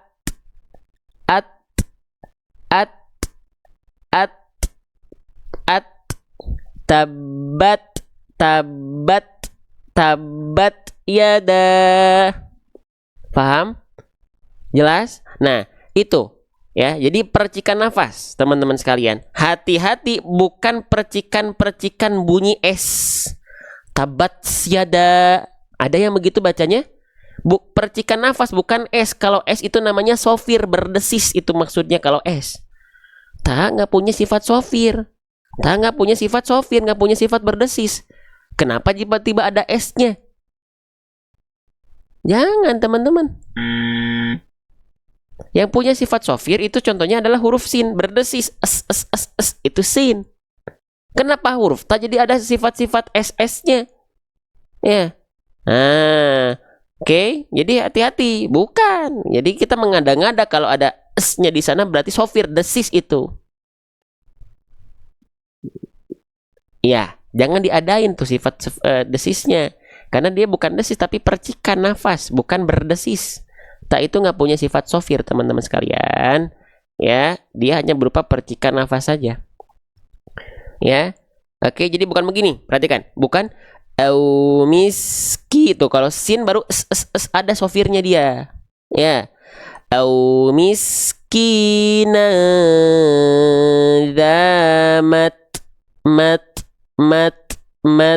robah, gitu, bukan mat robah. Jelas teman-teman sekalian. Ada yang bahkan ke huruf C jadi becek, jangan ya. Majhrobah, jangan becek ya, gitu. Apalagi kalau nggak ada ojek ya, jangan becek ya. Jelas teman-teman sekalian. Sip. Nah, sekarang kita akan fokus. Ini udah 1,5 jam teman-teman. Teman-teman percaya nggak? Kita belajar sudah 1,5 jam ya. Nih, 1 jam 38 menit. Maka kalau teman-teman semangatnya kendor, ayo semangatin lagi. Ya. Di sini saya juga semangat, teman-teman semangat. 1,5 jam, 1 jam 39 menit. Oke? Ya, full belajar. Full belajar. Nggak ada macam-macam di tengah-tengah dulu. Full belajar, belajar ya belajar. Ya. Oke. Sip. Jelas teman-teman sekalian? Sip. Habis ini kita masih belajar sedikit lagi. Ya, tapi pakai Al-Quran fitur untuk hukum tajwid. Sekarang kita baca bareng-bareng, nanti ro, ba, dan tak marbutonya kita bahas di malam hari insya Allah. Ya, ada yang mau malam live, mau ikut malam? Kalau saya live malam mau ikut nggak? Live malam atau pagi aja? Malamnya nggak usah live. Malam saya live jangan. Live, semangat atau teman-temannya ya. Yuk, kita baca bareng-bareng dulu ayat ke-16-nya. Bismillahirrahmanirrahim. أو مسكينا ذا متربة أو مسكينا ذا متربة أو مسكينا ذا متربة. Oke, baik. Sekarang kita contohkan dulu pelafalannya sekali, 2 kali. Oke, siap. Nanti kita masuk ke belajar hukum tajwid, fokus di hukum tajwid. 2 hukum tajwid saja. Siap. Au miskina dzamat rabah. Au miskina dzamat rabah. Jangan mat rabah. Enggak. Mat robah. Sekali lagi. Au miskina dzamat robah. Oke, lanjut sedikit lagi. Sekarang kita fokus ke hukum tajwid. Teman-teman, ada yang butuh nggak belajar tapi fokus di hukum tajwid? Kalau tadi kan kita belajar huruf. Nah, sekarang saya akan izin sampaikan ya Al-Quran yang dia fokus di hukum tajwid. Izin ya. Sip. Nah, oke, siap ya, kita pelajari ya. Siap ya. Bismillahirrahmanirrahim. Oke, perhatikan. Nanti kalau teman-teman mendapati ada kode-kode blok warna ya dan kode-kode unik seperti ini, itu adalah fiturnya yang akan kita pelajari dari sana. Yang mau silakan kita pelajari bareng-bareng. Ya. Kita baca dulu bareng-bareng ayat ke 94 ini ya. Setiap ada kondisi kode-kode unik seperti ini kita berhenti dan kita pelajari. Siap ya? Kita mulai. Maaf, ta'awudz dulu. A'udzu billahi minasy syaithanir rajim. Qul in kanat lakumud darul akhiratu indallah. Berhenti dulu di sini. Ya. Ini ada 2 kode yang sama. Kita pelajari yang ini saja. Perhatikan. Di sini kita mendapati ada nun sukun. Ya, berjumpa dengan huruf dal. Dikasih warna hijau. Ada yang tahu hukum tajwidnya? Hukum tajwid apa? Hukum tajwidnya adalah hukum tajwid ikhfa yang tadi sudah sempat kita bahas. Bukan ikhfa syafawi. Ikhfanya ikhfa hakiki. Karena di sini bukan mim sukun. Kalau mim sukun baru dia namanya ada syafawinya. Ini bukan bukan mim sukun, tapi nun sukun. Berarti masuk ke dalam bab hukum nun sukun atau tanwin. Nah, nun sukun yang berjumpa dengan dal nggak dibaca jelas bunyiannya. Inda enggak. Ainda enggak. Ainda enggak. Karena nun sukunnya ketemu sama huruf dal, maka dia hukumnya ikhfa hakiki. Cara bacanya gimana? Cara bacanya samarkan dan dengungkan ya 2 harokat. Ainda, ainda. Tapi hati-hati di sini dengungannya nggak boleh dengungan yang eng ya. Karena bukan berjumpa dengan huruf qaf ataupun kaf. Kalau huruf setelahnya adalah selain qaf kaf, maka dia menjauhi eng. Ya, dia menjauhi eng. Cuman dibaca samar dan dengung, tapi dengungnya nggak kuat. Ainda, ainda. Jadi bukan ainda, nggak. Kecuali di sini. Tuh, ini ada ikhfa juga. Tapi nun sukun berjumpa dengan kaf, baru dia dengungannya itu condong pada ang, kuat. In kanat, bukan tapi in kanat. Karena ketemu kaf. Jadi hukum tajwid ikhfa itu yang dia mendekati bunyi dengungan eng hanya huruf ketika ketemu qaf dan kaf.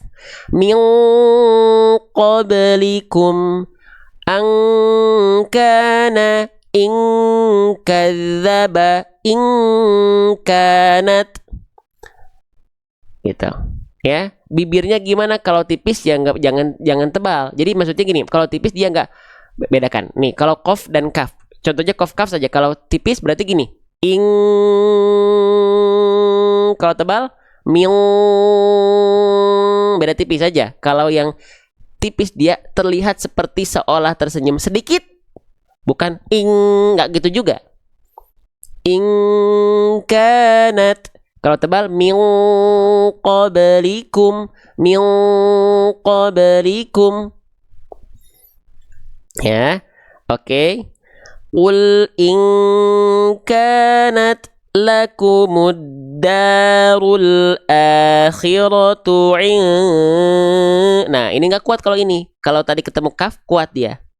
Nah, betul nggak ini teh ikhfa samar 2 harokat dan dengung tentunya. Cek dulu, betul nggak? Cek. Ikhfa samarkan 2 harokat. Baca, di sini juga ada contohnya sedikit. Nih. Wa anzala indallahi, ya. Lanjut ya. Nah, lanjut lagi. Nah, di sini idgham bila gunah. Cuman kita nggak bahas yang ini karena dia beda baris. Jadi ngejelasinnya agak susah. Ya, kita lanjut lagi ke sini. Ini udah kita bahas sama ya, nun sukun ketemu dal, ikhfa samarkan 2 harokat menjauhi eng karena bukan qaf dan kaf. Dunin nasi. Di sini ada hukum apa? Ada nun ya, lalu dia bertasydid ya, warnanya pink. Ini kode bantunya. Hukum tajwidnya apa di sini? Namanya adalah gunnah. Namanya adalah gunnah.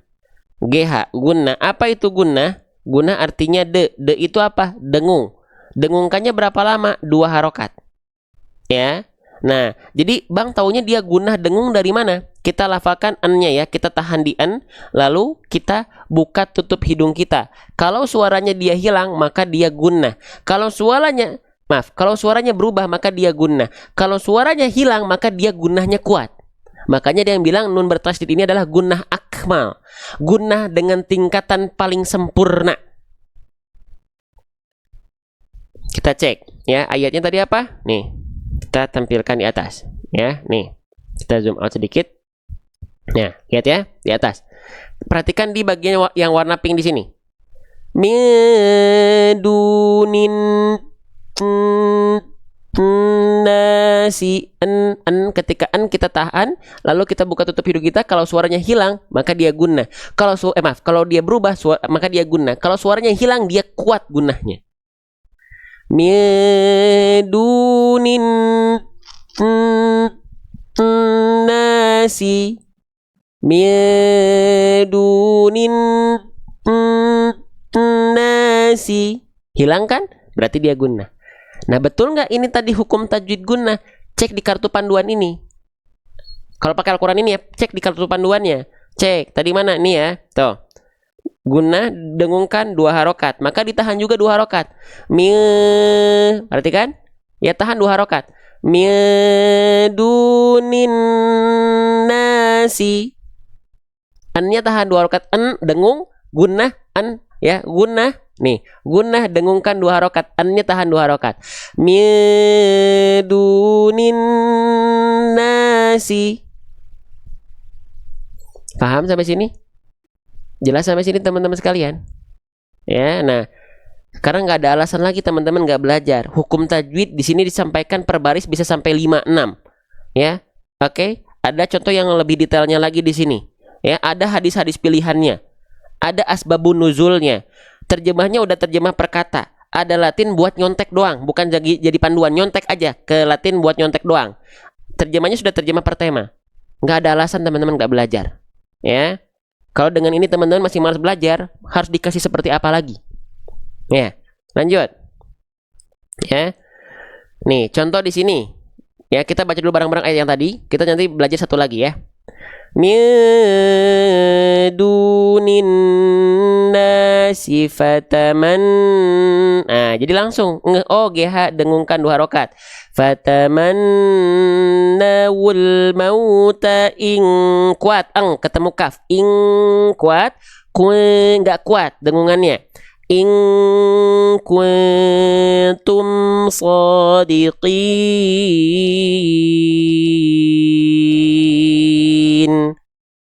Ya, dan masih banyak lagi yang teman-teman bisa pelajari. Ini adalah artinya iklab, ya. Ini ya, fatatain ketemu sama huruf ba dikasih tanda kecil mim kecil, itu namanya iklab. Samarkan dengungkan si bunyi an ke bunyi am 2 harokat. Abadam bima, abadam bima, abadam bima. Jelas? Nanti cara baca iklab nanti di sini ada 2 juga teman-teman. Ada yang dia betul-betul rapat. Abadam, ini namanya al-intibaq ma'a adamil jaz. Dia nempel tapi bukan nempel kuat ya, bukan gini. Abadam bima, enggak. Dia nempel lunak-lunak saja sampai kerasa ada getaran dengan jelas di bibirnya. Abadam, harus kerasa geli-geli di sini. Abadam, jangan enggak. Abadam bima. Ada yang dia dikasih celah selai kertas namanya furja.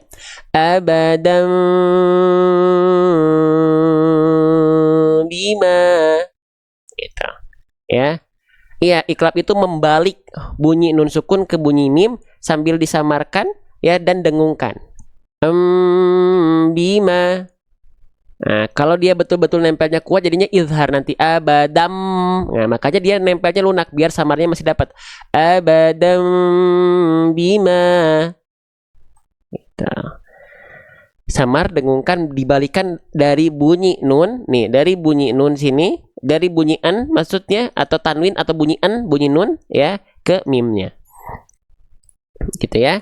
Oke, dan tahan 2 harokat. Abadam bima, baru masuk ke bi-nya. Abadam bi, abadam bi. Nah, gitu. Jelas teman-teman sekalian? Nah, ya, gitu. Jadi nanti di sini disediakan teman-teman buat belajar, ya. Tuh, ya, dapat kartu panduan seperti ini, ya. Dapat kartu panduan seperti ini. Untuk ukuran yang kecil, kartu panduannya kecil. Untuk ukuran yang besar, ukurannya besar. Ya, semuanya ada di sini tuh kode-kode uniknya. Ya, oke, sip. Ya, sudah cukup sampai sini dulu teman-teman. Ada yang butuh Al-Quran ini nggak? Nih, ya, ada yang butuh Al-Quran ini nggak? Tuh, ada asbabun nuzulnya, ada hadis-hadis pilihan beserta tema-temanya. Ya, kode tajwidnya ini buat yang fokus pengen belajar hukum tajwid. Ada yang mau atau tidak? Ya, enaknya ini kalau teman-teman order di sini bonusnya banyak. Ya, ada 2 ukuran. Ada yang mau nggak? Wah, 2 ukuran. Ukuran besar dan sedang siap menemani teman-teman. Yang mau boleh komen mau coba. Yang mau boleh komen mau order. Bukan mau payment, bukan mau check out saja, tapi paymentnya juga. Karena kita kasih bonusnya sekarang pagi ini. Ya, ukuran besar, bonusnya 4. Nih, ukuran besar bonusnya ini. Set, diskonnya 50% sekarang. Oke, yang mau siap-siap setelah ini ya. Yang mau siap-siap setelah ini, saya akan tampilkan. Ya, yang mau masuk grup setelah order kita hanya kasih waktu 5 menit kok, nggak lama, langsung masuk grup kalau yang mau masuk grup ya. Sip, kita tutup dulu. Shadaqallahul azim.